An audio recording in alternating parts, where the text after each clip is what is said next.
입니다. 아멘. 오늘도 시원한 바람과 신선한 공기를 마시며 하루를 시작하고 또 한 달을 시작을 합니다. 무엇보다도 9월 첫날을 주님의 몸인 교회에 올라와 하나님이 주시는 은혜를 사모하며 시작할 수 있어서 감사하고 행복합니다. 하나님은 우리가 구한 것보다도 더 좋은 것을 주시기를 기뻐하십니다. 오늘도 우리가 전심으로 기도할 때 기도하는 것보다 더 큰 은혜가 9월 한 달 내내 삶의 자리에 풍성히 임할 수 있기를 주님의 이름으로 축복합니다. 오늘 말씀의 제목은 철을 따라 열매를 맺으며, 철을 따라 열매를 맺으며. 참 귀한 말씀이죠. 철을 쓰고 생각하니까 말씀을 준비하면서 우리나라의 사계절을 애찬하지 아니할 수가 없습니다. 우리나라 사계절 철 따라 각자의 자태를 뽐낼 만큼 아름답습니다. 봄은 만물이 소생하는 계절이죠. 겨우내 앙상했던 이 나뭇가지마다 새순이 솟아나므로 생명의 신비를 경험하게 됩니다. 여름에는 봄을 맞아 나뭇가지에 자란 새순들이 여름에 내리쬐는 이 태양으로 인하여 어느새 푸름으로 더함으로 실록의 자태를 자랑합니다. 또한 봄과 여름을 거치면서 농부들이 수고하여 심은 여러 곡식들이 잘 자라가는 것을 볼 수가 있습니다. 삼복의 무더위를 보내노라면 가을을 알리는 입추를 맞게 되고, 또 여름을 더위를 물리친다고 하는 처서를 맞게 됩니다. 이런 시간의 흐름 속에서 우리는 이 아침 가을로 절기가 시작되는 이 9월을 맞게 됐습니다. 여전히 지속되는 코로나19 환경이지만 그래도 잘 견디며 여기까지 왔습니다. 추운 겨울이 지나면 반드시 봄이 찾아옵니다. 또 뜨거운 여름이 지나면 반드시 이렇게 시원한 바람이 부는 가을이 돌아옵니다. 이처럼 머지않아 코로나19도 힘든 시간이 반드시 지나가고 이전처럼 일상의 회복이 찾아올 것입니다. 국가적으로 또 가정적으로 개인적으로 지금 모든 힘든 고난의 시간을 보내고 있습니다.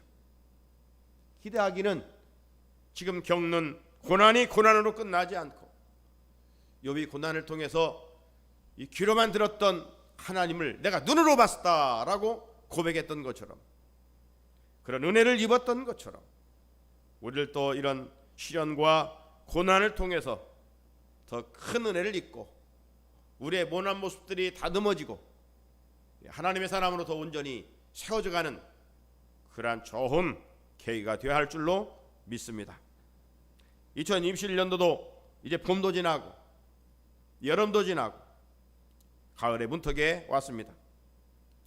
우리나라 가을은 애국가 가사에 나올 만큼 참 좋은 계절입니다. 요즘 가을 하늘 한번 보셨습니까? 높고 청명하지요. 하지만 우리의 환경이 너무 힘들기에 고개 들 여유도 없이 운동에서 패한 선수들처럼 고개를 떨구고 살아감으로 하늘을 볼 그런 마음이 없습니다. 이제 다시 한번 이런 좋은 계절 우리가 고개를 들고 저 먼 곳에 우뚝 서 있는 산을 바라보면서 일찍이 이스라엘 백성들이 성전에 올라가면서 외쳤던 신앙 고백을 우리의 신앙 고백으로 선포하면 좋겠다 생각이 들었습니다. 시편 121편 1절로 2절 말씀이죠. 내가 산을 향하여 눈을 돌리라. 나의 도움이 어디서 올까? 나의 도움이 천지를 지으신 여호와께서로다. 그리고 뒷부분의 마지막에 여호와께서 너를 지켜 모든 환난을 면하게 하시며 또 네 영혼을 지키시리로다. 여호와께서 너의 출입을 지금부터 영원까지 지키시리로다. 아멘. 가을이 이제 시작됐습니다만 깊어갈수록 들녘의 오곡백과에 무르익어가는 모습을 보게 되면 그 풍요로움의 열매들은 뜨거운 여름에 땀 흘리며 수고한 농부들의 얼굴에 큰 기쁨을 선물해 줍니다. 그 농작물을 가꾼, 열매들을 가꾼 가수지기와 농부들의 마음만 즐겁게 하는 것이 아니라 가을 들녘의 풍성함은 열매들을 바라보는 사람들에게도 잠마음의 넉넉함을 그리고 얼굴을 웃음짓게 하기에 가을은 그래서 좋은 것 같습니다. 사랑하는 성도님 여러분, 가을이 깊어갈수록 들녘의 열매들이 풍성한 것처럼 우리 가정들과 자녀들에게도 풍성함의 은혜가 임하기를 간절히 소원합니다. 또한 우리가 섬기는 교회와 코로나19로 지금 힘들어하는 이 나라 이 백성들에게도 하나님의 크신 은혜가 임하기를 축복합니다. 빈배해 마침내 어부의 수고로 만선의 기쁨을 맛보듯이 9월을 맞아 이런 은혜와 축복이 우리 가운데 사모하는 이들에게 갑절로 임할 수 있기를 주님의 이름으로 축복합니다. 특별히 하나님은 예수 그리스도 안에 있는 우리들이 쭉정이가 아니라 풍성한 열매 맺기를 원하고 계십니다. 본문 3절 다시 한번 읽어볼까요? 시작. 그는 시냇가에 심은 나무가 철을 따라 열매를 맺으며 그 잎사귀가 마르지 아니함 같으니 그가 하는 모든 일이 다 형통하리로다. 아멘. 여러분, 나무가 철을 따라 열매 맺으려면 어떻게 해야 되겠습니까? 농부의 가수지기의 애씀과 수고가 뭐 말할 것도 없겠지요. 하지만 아무리 농부가 애쓰고 힘쓸지라도 이 나무는 근본적으로 물이 있어야 됩니다. 그렇잖아요? 물이 없는 곳에 나무가 심어졌다면 잠깐 있다가 고사되고 마는 것이죠. 열매를 맺는 대전제는 나무가 물가에 심겨지는 것이죠. 시냇가에 심겨져 있어야 됩니다. 만약 나무가 메마른 사막에 심겨 있다면 어떻게 될까요? 오래가지 못해 메말라 죽습니다. 하지만 나무가 물이 있는 곳에 심어 있노라면 철을 따라 열매를 맺을 수가 있고 그 잎사귀는 마르지 않고 푸르름을 청청함을 보여줍니다. 여러분, 오늘 본문에서 하나님은 시편 기자를 통해서 단순히 나무 이야기를 하려고 기록했겠습니까? 아니겠지요. 우리가 하나님의 자녀로서 철을 따라 열매 맺기를 원하신다는 사실을 우리에게 교훈해 주시기 위함입니다. 나무가 물줄기를 따라 뿌리를 내리고 있으면 여러분 생명은 지속될 수가 있고 과실수라면 철을 따라 열매를 맺을 수가 있습니다. 자, 이런 것처럼 하나님의 자녀들이 하나님이 원하시는 열매들을 맺기 위해서는 어떻게 해야 될까요? 생명수이신 예수님 곁에 뿌리를 내려야 합니다. 예수님이 수가성 여인에게 이렇게 말씀하신 바 있어요. 우리가 잘 알고 있는 말씀인데 요한복음 4장 13절 14절 말씀입니다.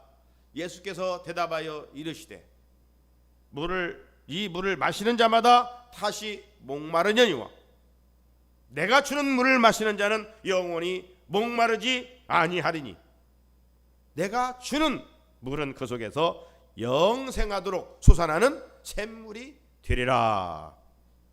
예수님은 이 말씀에서 두 종류의 물을 말씀하고 있어요.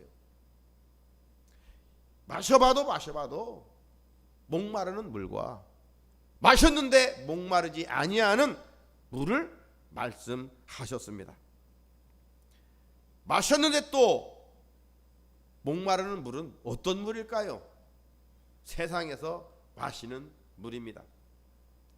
권력을 가져봐도 명예를 얻어봐도 물질을 쌓아봐도 공허하고 부족함을 더 느끼게 되고 만족하지 않습니다.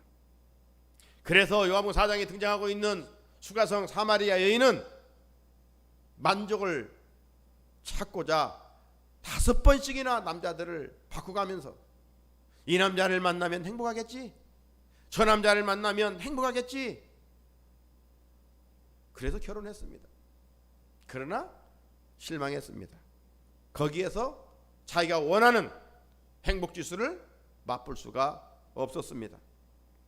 그래서 속는 셈 치고 지금 정식적으로 결혼하지 않은 6번째 남자와 살고 있습니다. 이것이 세상 것으로 늘 갈증을 해결하려고 하는 인간의 모습을 고발하고 있는 것 아니겠습니까? 세상 것들은 내가 없을 때 그것을 노력하여 가져보면 행복할 것 같고 만족할 것 같고 하늘을 날 것 같지만 그런 것들은 효과는 잠시 잠깐입니다.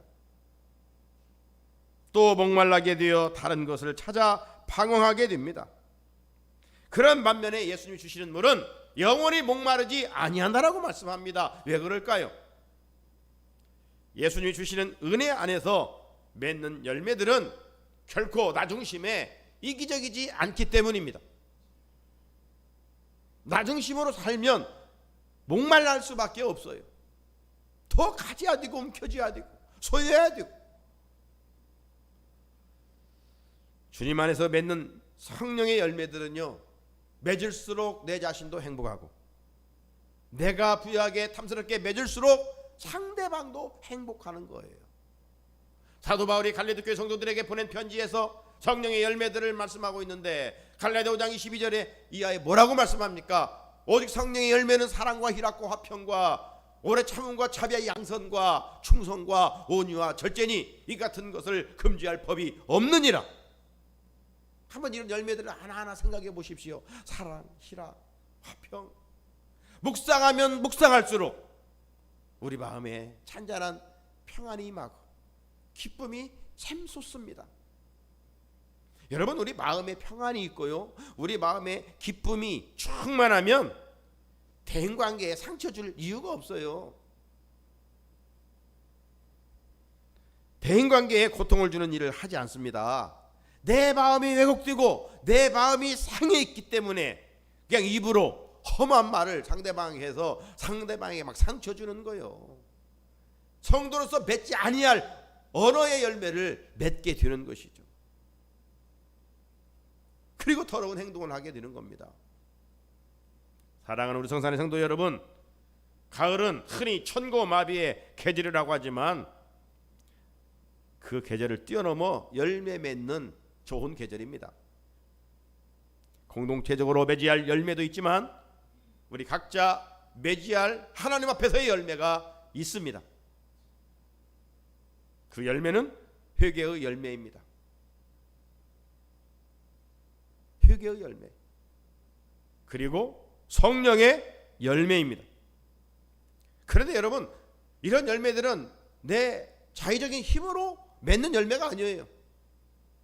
성령이 임할 때 회개의 열매가 있고 성령이 역사할 때 성령님이 원하시는 열매들을 탐스럽게 맺어갈 수가 있습니다. 한마디로 말하면 하나님의 은혜로만 가능합니다. 주님이 주시는 생수로만 가능합니다. 성령님의 도우심을 입어야만 가능합니다. 우리가 세상 한복판에서 살아가지만 뿌리를 생명수이신 주님께 내려야 됩니다. 그러면 영적 자양분을 섭취함으로 삶의 자리에서 쭉저희가 아닌 알곡을, 가시와 찔레가 아닌 탐스러운 열매, 극상품의 열매를 맺을 수가 있습니다. 우리가 알곡을 맺고 풍성한 열매를 맺어야 하는 이유는 무엇일까요? 하나님의 수고를 헛되게 하지 않기 위함입니다. 성경은 하나님을 수식할 때 다양하게 말씀합니다. 그 가운데 하나님은 우리를 기르시는 분이라고 말씀합니다. 하나님은 어떤 분이라고요? 기르시는 분. 기르시는 분. 시편 95편 7절에 그는 우리의 하나님이시요 우리는 그가 기르시는 백성이며 그의 손이 돌보시는 양이기 때문이라. 너희가 오늘 그의 음성을 듣거든. 또 한 절 시편 100편 3절에 여호와가 우리 하나님이신 줄 너희는 알지어다. 그는 우리를 지으시니요 우리는 그의 것이니 그의 백성이요 그의 기르시는 양이로다 라고 말씀합니다. 이 말씀에서 보듯이 하나님은 목자가 되어 주셔서 양인 우리를 기르시고 우리를 돌보아 주신다라고 말씀하시고 있습니다. 목자의 돌봄을 입은 새끼 양은 쑥쑥 자라야 되겠죠. 그리고 잘 자라서 새끼를 낳아야 됩니다. 양이 새끼를 낳는 것은 재생산이요, 목자 입장에서 보면 수고의 열매이겠죠. 목장의 양떼가 많아지는 것은 목자에게 부유함이요 풍성함입니다. 기쁨입니다. 즐거움입니다. 이런 차원에서 목자이신 여호와께서 양인 우리를 또 생산하고 열매도 풍성하게 맺기를 원하고 계십니다. 그럴 때 그 모습을 지켜보신 목자이신 하나님을 크게 기쁘게 해드릴 수가 있습니다. 여호와를 기뻐하라. 그리하면 네 마음의 소원을 이루어 주시리라. 또 하나님은 농부라고 말씀하십니다. 농부는 어떻습니까? 봄이 돌아오면 전답의 씨를 파종합니다. 그리고 식물들과 곡식들을 기릅니다.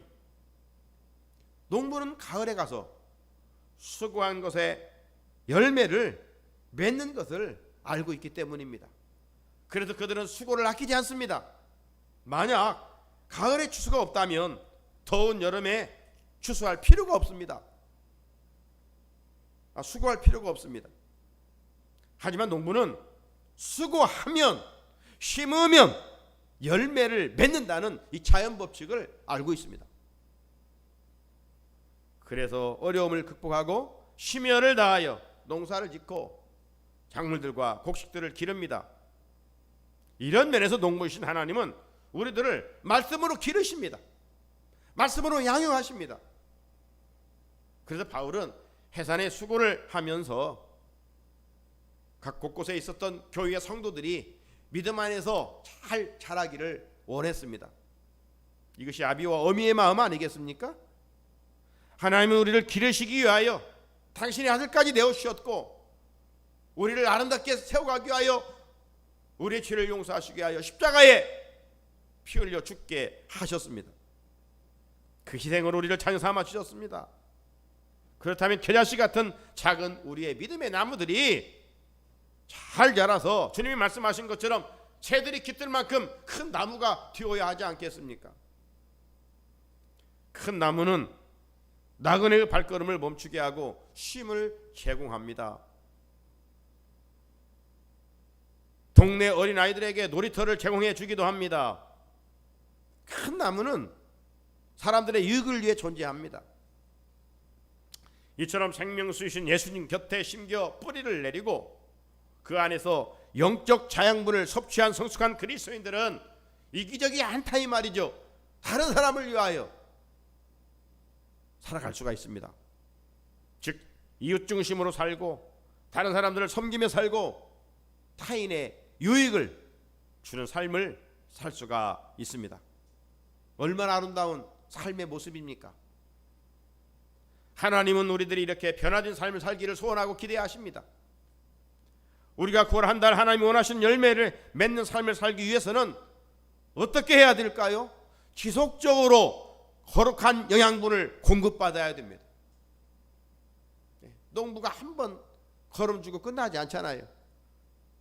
가을에 가서 정말 사과 앞에 극상품의 열매를 맺기 위해서는 계속 작업을 해줘야 돼요. 그 과정은 힘들어요. 그러나 그런 수고가 있었을 때 정말 좋은 열매를 맺는 거예요. 자, 우리는 지속적으로 거룩한 영양분을 공급받아야 된다고 했는데 어떻게 해야 될까요? 여러분 시편 5편 7절입니다. 오직 나는 주의 풍성한 사랑을 힘입어 주의 집에 들어가 주를 경외함으로 성전을 향하여 예배하리이다. 여러분 9월달 달력을 자세히 보셨어요? 철을 따라 열매를 맺으며 큰 글씨가 있고 시편 1편 3절이 있는 반면에 작은 글씨로 바로 이 시편 5편 7절이 기록되어 있습니다. 즉 철을 따라 열매를 맺는 삶의 비결은 바로 이 말씀이라고 저는 생각을 하게 됐습니다. 나무는 샘물 곁에 심겨 있어야 열매를 맺을 수 있듯이 성도들이 하나님이 원하시는 열매를 삶의 자리에서 탐스럽게 맺기 위해서는 다른 길이 없습니다. 시편 5편 7절 말씀처럼 하나님을 잘 경유하는 것입니다. 하나님을 경유한다는 뜻이 뭐예요? 하나님을 공경한다는 거 아닙니까? 그리고 하나님을 두려워한다는 겁니다. 바이러스는 두려워하는데 하나님을 두려워하지 않는 그리스도인이라면 문제가 있는 것 아니겠어요? 하나님을 두려워해야 정말 그리스도인의 탐스러운 열매를 맺을 수가 있어요. 또 하나는 성전에서 예배 드리는 일에 힘쓰라는 겁니다. 어디 있든지 예배 드리는 일을 생명처럼 여겨야 된다는 거예요. 성전을 향하여 예배하리이다. 여러분, 지금 강단에 심겨진 이 화분 나무들, 이 생명을 언제까지 이어갈까요? 물이 공급될 때, 물이 공급되지 않으면 이렇게 잎이 푸르지만 곧 시들고 마는 거예요. 물이 없으면 만물은 살 수 없습니다. 물은 생명의 근원입니다. 이처럼 아무리 믿음 좋은 성도들도 예배 생활에서 멀어지면 영적으로 빈약하게 되고 병들게 되고 그 영혼은 죽습니다. 성도들에게 예배는 그런 의미에서 거룩한 자양분을 공급받는 통로입니다. 그러므로 예배는 형식적으로 드리면 안 돼요. 예배만큼은 정성을 다하여 준비하여 영과 진리로 드려야 됩니다. 하나님 이렇게 예배 드리는 자를 찾으신다고 그랬어요. 하나님께서 하나님 마음에 합하게 예배 드리는 자를 찾아서 뭐 하시겠어요? 그거는 축복의 하나님 아니십니까? 우리에게 은혜 주시기 위하여, 복 주시기 위하여 예배 잘 드리는 자를 찾으신다 이 말이에요. 결론입니다. 사랑하는 우리 성산의 성도 여러분, 물은 만물을 살리는 근원입니다.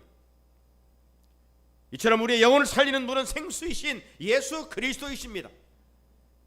내 영혼을 건강하게 만들고 삶의 자리에서 철을 따라 하나님이 원하시는 열매를 맺게 하는 비결은 하나님을 잘 경유하고 생수의 근원이신 그분을 잘 경유하고 그분을 향하여 정성을 다함으로 예배 드려야 합니다. 그러면 그런 자들에게 약속하신 말씀의 은혜, 마지막 때에 주시겠다고 하신 최고의 선물을 주십니다.